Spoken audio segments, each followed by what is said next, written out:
आप सभी के बीच में आज की भारतीय राजनीति के फायर ब्रांड नेता जो है संजय सिंह जी आपके बीच में हैं। आप सभी से निवेदन है कि जोरदार तालियों से उनका स्वागत किया जाए।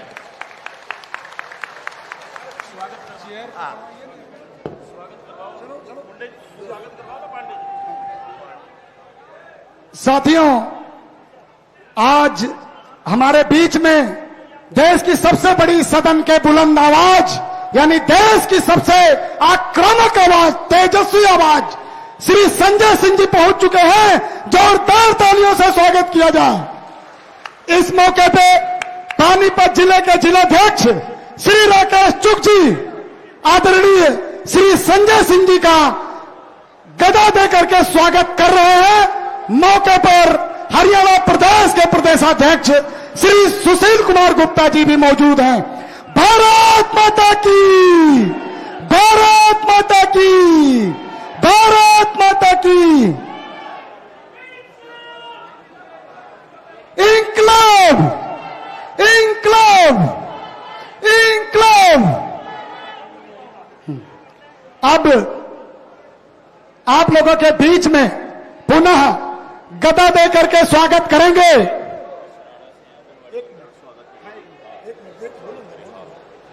अब आप लोग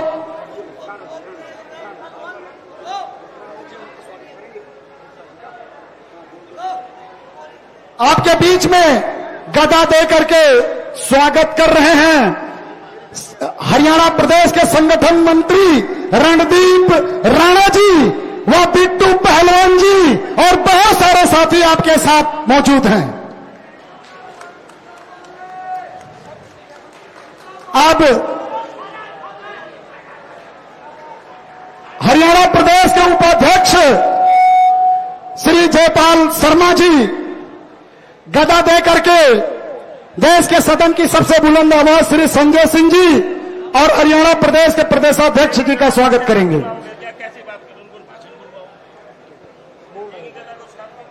ठीक। अब आपके बीच में हरियाणा प्रदेश के संगठन मंत्री श्री रणदीप राणा जी अपनी बात रखेंगे। श्री रणदीप राणा जी। स्वागत कराना है उसका पांडे जी। कोई आंगनबाड़ी की वर्कर आ रखी है यार। पांडे जी माइक मेरे को दे दो। जाओ आप बैठो बैठो आप। कोई नहीं बीच में पहले बोलो। बीच में नहीं किसी को करो आप। सभी साथी एक बार हाथ उठाकर जोर से नारा लगाएंगे, भारत माता की, भारत माता की, इनकलाब, इनकलाब। साथियों,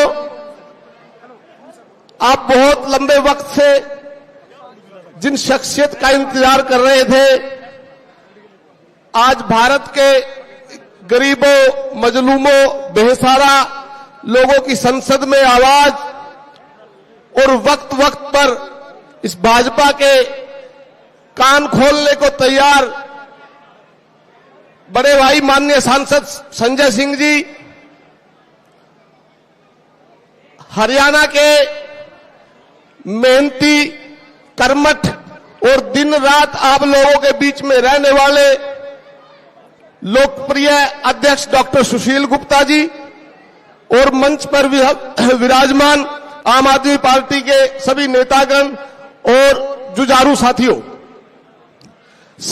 आज हरियाणा में बदलाव का दौर है, चुनाव का दौर है और इस बदलाव को आप सभी साथियों ने जिस जुनून के साथ, जिस मजबूती के साथ आम आदमी पार्टी के साथ खड़े हो, इसी तरह खड़े रहकर चुनाव तक इस बदलाव को करना है। साथियों, आज भारतीय जनता पार्टी आप लोगों को बरगलाने में लगी है, बहकाने में लगी है। आज से पहले 10 साल भारतीय जनता पार्टी को राज करते हुए हो गया और 10 साल पहले कांग्रेस यहां पे राज करती रही है। लेकिन गरीबों के, बेसहाराओं के, मध्यम वर्ग के हकों की आवाज यदि किसी ने उठाई है तो वो आम आदमी पार्टी और अरविंद केजरीवाल जी ने उठाई है। जो आज 5 गारंटी हमारी अरविंद केजरीवाल जी की धर्मपत्नी मैडम सुनीता केजरीवाल जी ने हरियाणा में घोषित की है, उन 5 गारंटियों में हरियाणा का विकास छिपा है, आप सभी साथियों का विकास छिपा है, आप सभी के परिवार का विकास छिपा है। 5 गारंटी, सबसे पहले 24 घंटे और फ्री बिजली। दूसरा, हर मोहल्ला क्लिनिक में फ्री इलाज और हॉस्पिटल में बड़ा इलाज, चाहे ऑपरेशन हो चाहे कोई इलाज हो, सारा फ्री। तीसरा, वर्ल्ड क्लास स्कूल जो दिल्ली में लगातार 10 साल से चल रहे हैं, वर्ल्ड क्लास स्कूलों में हमारे बच्चों की, आप सभी के बच्चों की शिक्षा मुफ्त। तीसरा, 1000 रुपए हर वयस्क महिला को पेंशन। और पांचवी गारंटी होगी, युवाओं को रोजगार। ये गारंटी 10 सालों से अरविंद केजरीवाल जी मैनिफेस्टो नहीं लेके आते, अरविंद केजरीवाल जी गारंटी देते हैं और वो गारंटी पूरी होती है। 10 सालों से दिल्ली में सभी गारंटियां पूरी हो रही हैं और पिछले 2 सालों से पंजाब में आप देख सकते हो, दोनों तरफ हमारे दोनों प्रदेश हैं, दोनों तरफ जाके देख सकते हो। साथियों, ये लोग आएंगे, भाजपा वाले भी आएंगे, कांग्रेस वाले भी आएंगे, आप लोगों को बहकाने का काम करेंगे। कोई सिलेंडर की बात करेगा, कोई पेंशन की बात करेगा। आज से 10 साल तक ना ही तो भाजपा ने कोई किसी की सुनवाई करी। यदि सरपंच बोले, सरपंचों पे लाठीचार्ज हुआ, किसान बोले, किसानों पे लाठीचार्ज हुआ, किसानों ने शहादत दी, किसी ने कोई फिक्र नहीं की। मजदूर बोले, मजदूरों पे लाठीचार्ज हुआ, आंगनवाड़ी कार्यकर्ता बोले, आंगनवाड़ी कार्यकर्ताओं पे लाठीचार्ज हुआ। इस सरकार की हठधर्मिता के देखते हुए और आम आदमी पार्टी की मेहनत का ये फल था कि आज भाजपा 5 सीटों पे सिमट के रह गई है। और आप सभी यहां ये वादा करें, सभी एक बार हाथ ऊपर उठा के वादा करें कि आने वाले चुनाव में इस हरियाणा के अंदर आम आदमी पार्टी की सरकार लेके आनी है और एक तरफा सरकार लेके आनी है। इस भाजपा को धूल चटाना है और वापस भेजना है। बहुत बहुत धन्यवाद, बहुत बहुत शुक्रिया। अब आप लोगों के बीच में आम आदमी पार्टी के शेर दिल हमारे माननीय सांसद संजय सिंह जी का पगड़ी पहनाकर हमारे प्रदेश के जॉइंट सेक्रेटरी सुखबीर मलिक जी और जिला बार एसोसिएशन के वरिष्ठ अधिवक्ता जगदीप गनगस जी, इकबाल पानीपति जी, होशियार सिंह जी, गुप्ता जी का और संजय सिंह जी का पगड़ी पहनाकर स्वागत करेंगे। सभी लोगों से मेरा निवेदन है, तालियों से स्वागत कीजिए। अब मेरा निवेदन है, अमित जी के साथ हमारे आंगनवाड़ी कार्यकर्ता आए हुए हैं। अमित जी हमारे पूर्व में मंत्री रहे, श्री मनफूल सिंह जी के बेटे हैं और इसराना विधानसभा से तैयारी कर रहे हैं। मेरा निवेदन है, वो माला लेकर आए हुए हैं, जल्दी से जरा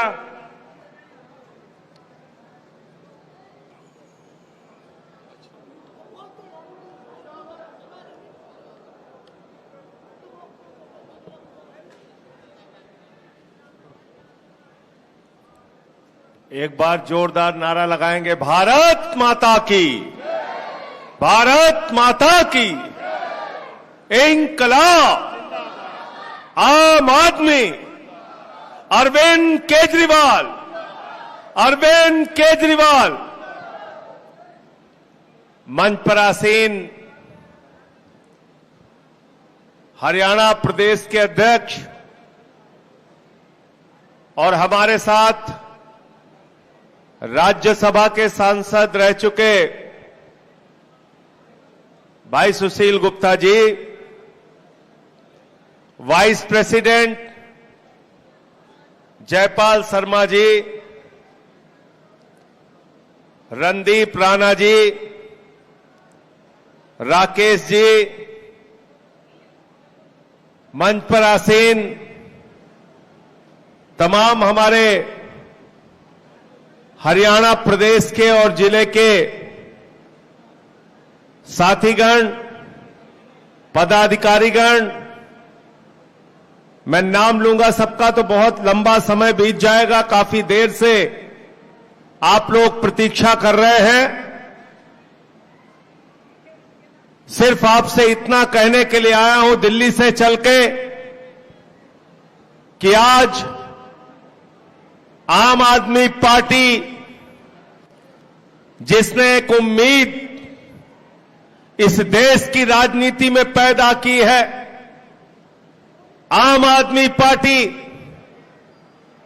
जिसने पिछले 3 बार से लगातार दिल्ली में अपनी सरकार बना के केजरीवाल जी की अगुवाई में उनको मुख्यमंत्री बना के जनता के लिए दिल्ली में सारी सुविधाएं मिल रही है, पंजाब में प्रचंड बहुमत की सरकार बना के भगवंत मान जी की अगुवाई में पंजाब में जनता को सारी सुविधाएं मिल रही है, वो सारी सुविधाएं जो दिल्ली में मिल रही हैं, पंजाब में मिल रही हैं, आम आदमी पार्टी की सरकार बनेगी तो सारी की सारी सुविधाएं हरियाणा की जनता को मिलेंगी।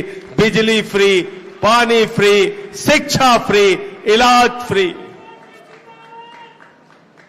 और नौकरियां। क्योंकि आज जैसा अभी मुझसे पहले सुशील गुप्ता जी कह रहे थे, भारतीय जनता पार्टी के शासन में 47 बार पेपर लीक हुआ। भारतीय जनता पार्टी के शासन में हरियाणा का नौजवान बेरोजगारी की मार झेलने के लिए मजबूर है। भारतीय जनता पार्टी के शासन में जिस हरियाणा के नौजवान का सपना होता था, मैं देश की सेना में काम करूंगा, मैं देश की सेना के लिए लड़ूंगा, मैं भारत माता की रक्षा के लिए लड़ूंगा, और अगर किसी ने हमारी भारत माता की सीमा की तरफ आंख दिखाई तो अपने प्राणों की भी आहुति देनी होगी तो दूंगा, लेकिन देश को बचाने के लिए काम करूंगा। यह हरियाणा के नौजवान का सपना होता था। उस सपने को किसने कुचला मेरे दोस्तों? उस सपने को कुचलने का काम किया भारत के प्रधानमंत्री नरेंद्र मोदी जी ने। उस सपने को कुचलने का काम किया भारतीय जनता पार्टी ने। हरियाणा वीरों की धरती है, हरियाणा बहादुरों की धरती है। आप हरियाणा के किसी भी गांव में चले जाओ तो गांव के बाहर एक गेट बना होता है, जिस गेट पर किसी न किसी शहीद का नाम दर्ज होता है जिसने मातृभूमि के लिए अपने प्राणों की आहुति दी। आज आप अग्निवीर योजना लेके आ गए, 4 साल की अग्निवीर योजना। अभी प्रधानमंत्री कारगिल दिवस पर बोल रहे थे, भारत के प्रधानमंत्री नरेंद्र मोदी जी ने कहा हम अग्निवीर योजना से भारत की सेना को युवा बना रहे हैं। मैं पूछना चाहता हूं नरेंद्र मोदी जी से, जिस सेना ने पाकिस्तान को बार बार हराने का काम किया, क्या वो सेना युवा नहीं थी? मैं पूछना चाहता हूं प्रधानमंत्री जी से, जिस सेना ने पाकिस्तान के 2 टुकड़े कर दिए, पाकिस्तान और बांग्लादेश बना दिया, हमारी वो सेना युवा भी थी, बहादुर भी थी, गौरवमयी भी थी, पराक्रमी भी थी। आप कह रहे हैं हमारी सेना युवा नहीं है? आप कह रहे हैं 4 साल का अग्निवीर बनाकर आप भारत की सेना को युवा बनाना चाहते हैं? मैं मोदी जी से कहना चाहता हूं, अगर आप सेना को युवा बनाना चाहते हैं तो सबसे पहले प्रधानमंत्री को युवा बनाइए। 73 साल की उम्र में तीसरी बार तुम प्रधानमंत्री बनोगे और हरियाणा के नौजवान को कहोगे कि 21 साल में रिटायर होकर घर बैठ जाओ। प्रधानमंत्री भी युवा बना दो मोदी जी। प्रधानमंत्री तो आपको तीसरी बार भी बनना है, 73 साल की उम्र में भी बनना है, लेकिन देश के नौजवानों को धोखा देना है, पेपर लीक कराना है। 44 लाख बच्चों की जिंदगी बर्बाद हो गई। नीट का पेपर लीक हुआ। उत्तर प्रदेश के अंदर पुलिस कांस्टेबल की भर्ती में, दरोगा की भर्ती में 60 लाख नौजवानों ने फॉर्म भरा था, उसका पेपर लीक हो गया। गुजरात में पेपर लीक हो जाता है, राजस्थान में पेपर लीक हो जाता है, बिहार में पेपर लीक हो जाता है, हरियाणा में पेपर लीक हो जाता है, देश में पेपर लीक हो जाता है।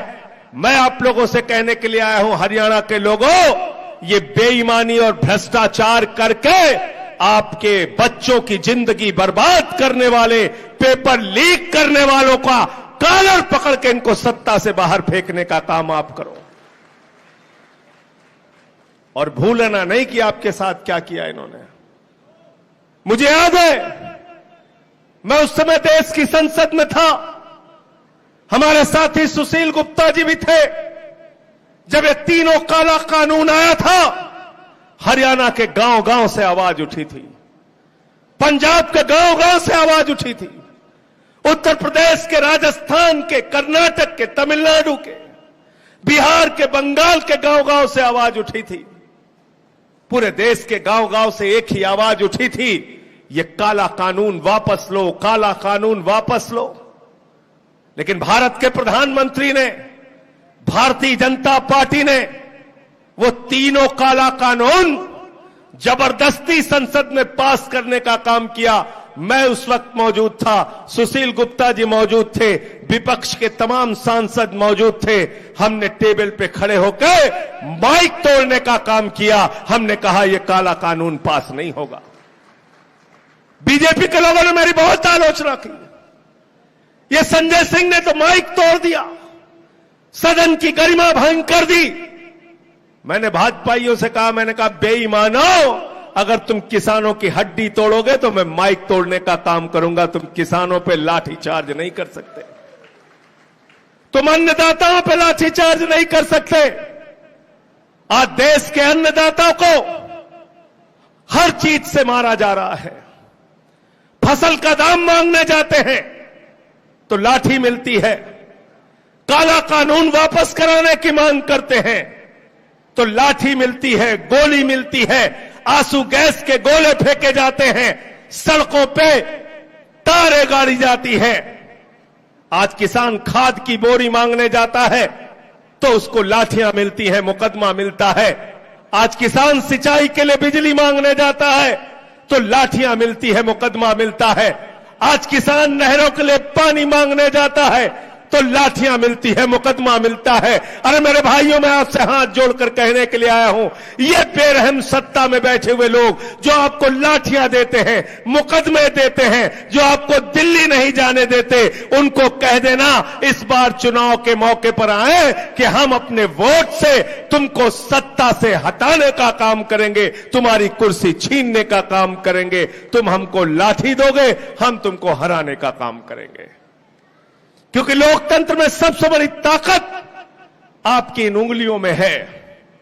सबसे बड़ी ताकत इस उंगली के इशारे पर आप अपनी तकदीर बना सकते हैं, आप अपने बच्चों की तकदीर बना सकते हैं, आप हरियाणा की तकदीर बना सकते हैं, आप इस देश की तकदीर बना सकते हैं। आज आप बताइए, एक साइकिल बनाने वाले को साइकिल का दाम तय करने की छूट है, एक साबुन बनाने वाले को साबुन का दाम बनाने की छूट है, एक कार बनाने वाले को कार का दाम बनाने की छूट है, एक बस बनाने वाले को, ट्रक बनाने वाले को, हवाई जहाज बनाने वाले को, अरे मैं तो कहता हूं सुई बनाने वाले को अपने सामान का दाम तय करने की छूट है। लेकिन किसान जो गेहूं पैदा करता है, धान पैदा करता है, उसका दाम तय करते हैं दिल्ली में बैठे हुए हमारे आका। ये व्यवस्था बदलनी चाहिए। C2 प्लस 50% के फार्मूले से किसानों को MSP दी जाए, ये हमारी मांग है और इसके लिए लड़ाई लड़ रहे हैं। अभी बजट आया देश का, उस देश के बजट को भी जरा पढ़ लीजिएगा। देश की सेना का बजट, रक्षा का बजट मोदी सरकार ने कम कर दिया। देश में किसानी का बजट, एग्रीकल्चर का बजट मोदी सरकार ने कम कर दिया। देश में स्वास्थ्य का बजट, 144 करोड़ की आबादी वाले देश का बजट